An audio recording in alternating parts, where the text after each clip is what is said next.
حوات نامريت كورد بزيكل بلوي كل حساب زتعسره ودبيو نهزب ترى زيكونس نهلونو أو حدقا زئتو سقومتي عينو عميتو يزوسد حدش نجر زسمع إذنون يبلون كري عينون يبلون دلوتون يكونن حدش نجر نسمع يتدالو ودب صبو نجر نهزبنا زتقم نجر كسرح الكان من مؤمن دمات يصقم كايو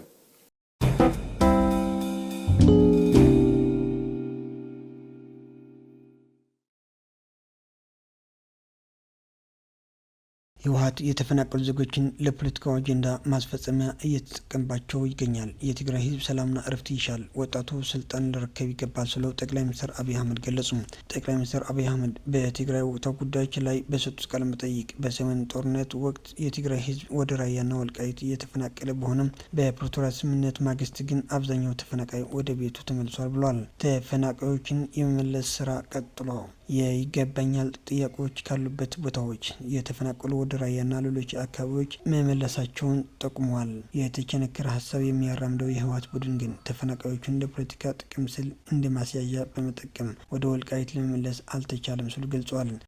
የፕሪቶሪያ ስምምነት ሙሉ በሙሉ እንዳይተገበር ትልቁ እንቅፋት የሆነው ቡድኑ አምኖበት ከፈረመው ስምምነት ላይ የሚመቸውን አንቀጽ ብቻ መርጦ በመውሰድ ህገ መንግስቱን እየጣሰ መቆየቱን ገልጿል። የፌደራል መንግስት ከፕሪቶሪያው የሰላም ስምምነት በኋላ ተፈናቃዮችን መመለሱ በቡድኑ የተደናቀፈ ቢሆንም አሁንም ትልቁ ስራ እነዚህን ተፈናቃዮች መመለስ መሆኑን ገልጿል። የፕሪቶሪያ ስምምነት የሚመለከታቸው አካላት አሁንም ኃላፊነታቸው አውቀው በሙሉ እምነት ከሰሩም ሁሉንም ችግሮቻችን በዚህ ማዕቀፍ መፍታት እንችላለን ብለዋል። ስምምነት ፕሪቶሪያ በሙሉነት ከይፍጸም ካብ ዝገብሩ ዘለው ምክንያታት ነበር ህወሓት ንውሳኔ ንህገ መንግስት ትካላት ንጎን መግዳፊው አሚኑ ፈሪሙ ይዘሎ ግን ንጎን እንዳገደፈ መሪጽዩ ይዝወስድ በኩሉት ስምዝ ዘይኮነስ መሪጽዩ ካብ ውሽጢ ዘዋጽኦ ጥራሕ ይዝወስድ አብወል ፕሪቶሪያ ተስማማውሉ ህገ መንግስታዊ ስርዓት መኽባር ንጎን ይገድፉ ህግ ብሔራዊ ምርጫ ነጽጉ እዚውን አብስም ዘሎ ወሳኔ ጉዳዩ ከምቲ ጭጉራፍ በዓላ ወቂያ ተእዊ ከም ዝበሃል በዓሉ ካብ ሕጊ አፈንጊጡ ከበቅ ንዳግም ግጭት ከም ምክንያት ይቅርበሎ ካብ ናብ ዳግም ግጭት ዝወስዱ ተግባራት መቆጣብ እዩ በዘረባ ይኩን በተራኪኩም በዝኾነ መንገድ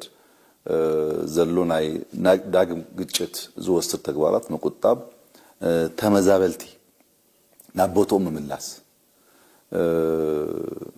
እዚህ ከም ዝበሃል ዘሎ ዘይኮነስ በመላእ ትግራይ ዝነበሮ ተመዛበልቲ አቦቶም መምላስውን ናይ ኩልና ኃላፊነት ይነሩ ካውነጀ አከራከርቲ ቦታታት በህገ መንግስታዊ መንገዲ መፍታህ ይርከቡ አሉ ኮንቴስተድ ኤሪያ ዝብልናዮ ንሳቶም ድማ በህገ መንግስት መንገዲ መፍታህውን በሃባር ዝውሰድ ዝግባው ተግባር ተገይሩ ተቃሚጡ ዘሎ ኣብ ፕሪቶሪያ ስምምነት ከም ውጽኢት እታስም እንታይ ተረኪቡ ንዝበልካዮ ግና ከም ወንታ ተስምምነት ነቲ ኣብ ትግራይ ዝነበረ ንጡፍ ኩናት ክዛዘም ገይሩሉ እዚ ዓብይ ዓወቲ ኢለ ዝወስድ በፌደራል መንግስት ዝምድብ በጀት ተለቂቁ ስያሜ ግብረ ራዕይ ህወሓት ተላኢሉ ግዜያዊ መንግስት ትግራይ ተመስሪቱ ናይ ህጊ እስራት ምንት ሰላም ክበሃል ክፍትሑ ተገይሩ ብሽኡ ዝነበረ ጭቅጭቅ ኩልና ንፈልጦይና ግን ሰላም ይዝሐይሽ ንሰላም ዝከፈል ዋጋ ኢልና ከመ ገርና ድህሩጊ ተዓብይ ፀገም ኣብ ትግራይ ዝነበረ ሰርቪስ እዩ ብድህሪው ኣብ ትግራይ ባንኪ ሃይል ኤሌክትሪክ መንገድ አየር ቴሌኮሙኒኬሽን ሓዊሱ ብዙሃት ገላገደስቲ አገልግሎት ናብ ንቡር ተመሊሶም እዮም እዚውን ዓብይ ዓወት እዩ ንህዝብና ኢለ ዝኣምን ሰብአዊ ሓገዝ ብዝተማልአ መንገዲ ናብ መላእ ትክልል ክባጽ ተገይሩሎ ሹ ብዙ ጸገማት ይዙ ነበረ አብዋንስን ፕሪቶሪያ ዳርጋ መላ ትግራይ ተፈናቂሉ ነይሩ ብዙ حساب መፈናቀልን ትብል ዘሎ ወልቃይት ራያን ጥራይ ዝመስሉ ግን ከመይ ነበረ መብዛህቱ ናቤቱ ተመልሲዩ ንብል እንተለና አብሽረ ይኩን አዲግራት ይኩን አድዋ ይኩን መቀለ ይኩን መሰል ጸገማት የሚሮም ብዙ حساب ከቤቱ ተፈናቂሉ ዝነበረ መብዛህቱን ህጂ ተመልሱ ናብሩ ጀሚሮሎ ካብቶም አከራከርቲ ዝበሃል ከባቢታት ተወሲድካ ራያን ጸለምትን ዝተፈናቀሉውን ናብ መረበቶም ተመልሶም እዮም ሕጂ ጸገም ኮይኑ ዘሎ ኣብ ከባቢ ወልቃይት ዝተፈናቀሉ ዝምልከት እዩ እዚውን ብሰንኪ አንቀጽ መልገጽ የተጥሩ ፋይሊ አይሰለጠን ብዙሕ ግዜ ተዘራሪብና ኢና ዘለና ሕጂውን እምነትና ታይ ምዃኑ ህዝብና ይፈልጥ ግን በቲ ብሰንኪ አንቀጽ መርገጽ የተፍሩ ጥሩ ፋይሊ ክሰልጥ አይካለን ስለዚህ ኮነ ካብ ስም በሐፈሹ እዚ ቀጻሊ እዩ ገዛ ይኸውን አብይ እዩ ገዛ ኢለ ዝወስዶ እዞም ካብ ወልቃይት ተፈላቀሉ ዝምልከት ጉዳይ እዩ ምክንያቱ ተፈናቀልቲ ናይ ግድን ናብ መረበቶም ክመለሱ ኣለዎ እዚ ከም ሃገር ይኩን ከም ክልል ዝዋጻና መንገስ ለዘይኮነ ንሳቶም መምላስ እዩ ገዛ ይኸውን ኢለ ዝወስድ የትግራይ ህዝብ የሚገባው ሰላም እረፍትና ልማት እንደማያስፈልገው የጠቀሱት ጠቅላይ ሚኒስትሩ ይህ ሰላምና ልማት በአሮጌ አስተሳሰብ ሊረጋገጥ እንደማይችልና ስልጣን የህዝብ መሆኑ አመራሩ በተማረ ወጣቶች እጅ ሊሆን እንደሚገባ አጽንኦት ሰጥተዋል። በእርጅና ዘመናቸው ጦርነት የሚቀሰቅሱ መሪዎች ህዝቡ ስልጣን ይበቃቸዋል ለልጆቻቸው አስረክቡ ሊላቸውና ለሰላም ያለውን ጽኑ ፍላጎት በግልጽ ሊያሳውቅ እንደሚገባም አሳስበዋል። በሌሎች ክልሎች የተታየው ሰላምና ልማት ለትግራይም እንደሚገባ በመጥቀስ ከሰላም ፈላጊና ከተማሩ ወጣቶች ጋር በመተባበር ለትግራይ ሰላምና ልማት እንስራ የሚል ጥሪ አቅርቧል። በተጨማሪም በኢትዮጵያ ያለውን የፖለቲካ ስብራት ለመጠገን አገራዊ ምክክር ኮሚሽን ተቋቁሞ ስራ መጀመሩን የገለጹ ጠቅላይ ሚኒስትሩ መንግስት በውይይትና በሰላም ጠንካራ አገር ለመገንባት ቁርጠኛ መሆኑን አረጋግጠዋል። በቀዳማይ ጥሩፍ ጉጅለ ህወሓት እንብል ዘለና ኩሉ መርሐነትን አባላት ነበር ውድብ ዘይካተተ ዝኮነ እዩ እቲ ኃይሊ በመርሐነት ደረጃ ኮነ በአባላት ተኸፋፊሉ ካብ ህዝቢ ንበይኑ ተነጺሉ ተሪፉ እዩ ህዝብ ትግራይ በፍላይ መንሰይ ትግራይ እጥቋት እውን ሓዊሱ እምቢ ንኹናት ክብል ንሪኦ ኣለና እዚ ድማ ካብ ኩሉ ከባቢ ክሰፊ ዘለዎ ጉዳይ ይመስለኒ ብውስን ቦታታት ጥራሕ ዘይኮነስ መመላእ ትግራይ ክነብር ዝግብኦ ዝብል እምነት እዩ ዘለኒ ይኹን እምበር እቲ ኃይሊ ጥሩፍነት ዝውን ኣብ ሰፊ ወታደራዊ ምልላል ይርከብ እቲ ኣዝዩ ዝስከፍ ጉዳይ ድማ ብቕሉዕ ምስረ ኢትዮጵያ ዝኾኑ ኃይልታት ምስላፍ እዩ እዚ ብታሪክ ታይ ቦታ ክነብረና ዝብል ምልከታ ዘይብሉ እዩ ዝመስለኒ ኣብ አባላቱን ህዝብን ዝነበሩ ተስፋ እና ተዳኸመ መስመጸ ኣብ ውሽጢ ዘሎ ተስፋ እና ተዳኸመ መስመጸ ተስፉ ናብ ናይ ደግ ኃይልታት ገይሩ ይዘሎ በታ ዘለቶ አቅሙውን ታቀም እንዳናሰት መጽያ ያዘላ በታ ዘለቶ አቅሙውን ሰፊህ ቅስቀሳ ይገብራሉ ህዝብ ትግራይ ሰላምን ልማትን ይግብኦ ሰላምን ልማትን ይፈቱ ሰላምን ልማትን ተቃሊሱ ይዘሎ በአንጻሩ ዳግም ውግእን እንወትን አይግብኦን ዝብል ጽኑነት ያለኒ እዚ ድማ በብሉ ያተሐሳሰባ ከረጋገጽ አይከልን ስለዚህ ስልጣን ናይ ህዝብ እዩ ስልጣን አብኢድ ዝተማሃሩ መናዓሰይ ክእቱ አለው ዝብል እምነት አለኒ ንምንታይ እንተልካ ኣብ ኣጋርጋን ዝርጋን ከም ዝበሃል አብርጋኖም ውግዝ ጥጆ ወለዲ ድማ ግደፉ ስልጣን ያክለኩም ንደቅኩም አረክቡ ህዝብና አድና ሰላም ተፈቱ ከብሎም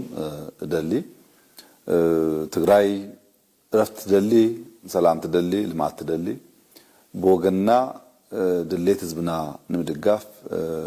ድልዋቲና ኣብ ዝኮነ ክልላት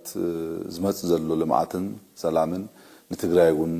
ይግባይልና ንአምን ጠቅላይ ሚኒስትሩ ሻዕቢያ በኢትዮጵያ ላይ የፈጸማቸው ዘረፋዎችና ግድያዎች በመውገዝ የስርዓቱን አጥፊ ባህሪ አብራርተዋል። በኤርትራ ሰራዊት በአክሱም ከተማ በመቶዎች የሚቆጠሩ ወጣቶች መጨፍጨፋቸውና በአድዋ በሽሬና በሌሎች አካባቢዎች የሚገኙ ፋብሪካዎች እንደወደሙና ማሽነሪዎቹ እንዲዘረፉ መድረጉን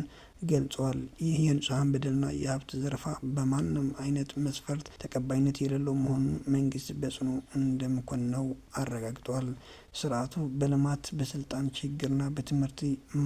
የማያምን መሆኑን የጠቀሱት ጠቅላይ ሚኒስትሩ ለዚህም ማሳያ የኤርትራ ወጣቶች ተስፋ ቆርጠው ወደ ኢትዮጵያና ሌሎች ሀገሮች እንዲሰደዱ ምክንያት መሆኑን ጠቁመዋል። ከዛ ኃይል ምንም አይነት ጥሩ ነገር አይገኝም ያሉት ጠቅላይ ሚኒስትሩ መንግስት ካለፈው ልምድ ትልቅ ትምህርት ማግኘቱን ገልጸዋል። በመሆኑም ዳግመኛ በኢትዮጵያ ህዝብ ላይ ጥፋት እንዲያደርሱ እድል እንደማይሰጥ ለዚህም ጽኑ አቋም መያዙን በንግግራቸው አረጋግጠዋል።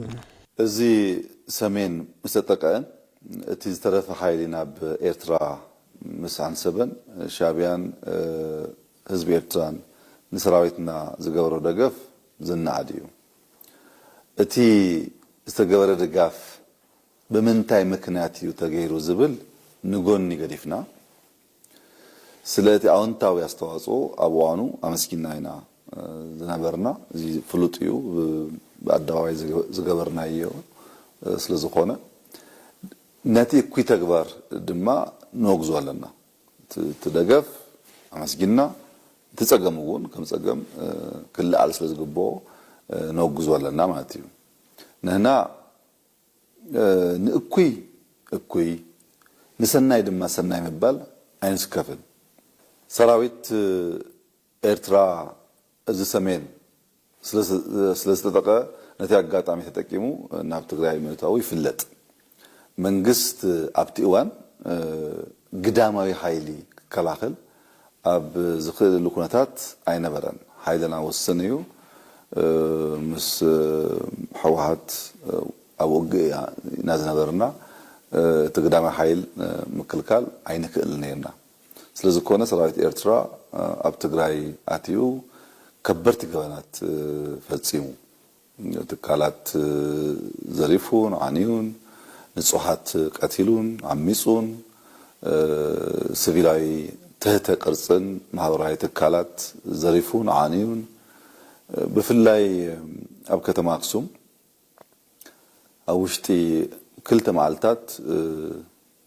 በአማይት ዝቁጸሩ መናእሰይ ጨፍጭፉ ሽውዩ ዝተፈላልዩ ባዓል ስልጣን መንግስት ፌደራል ንአስመራ ሰሪና ዝነበረና ማለት እዩ አክሱም ጥራሕ ዘይኮነስ ከም በዓል አድዋ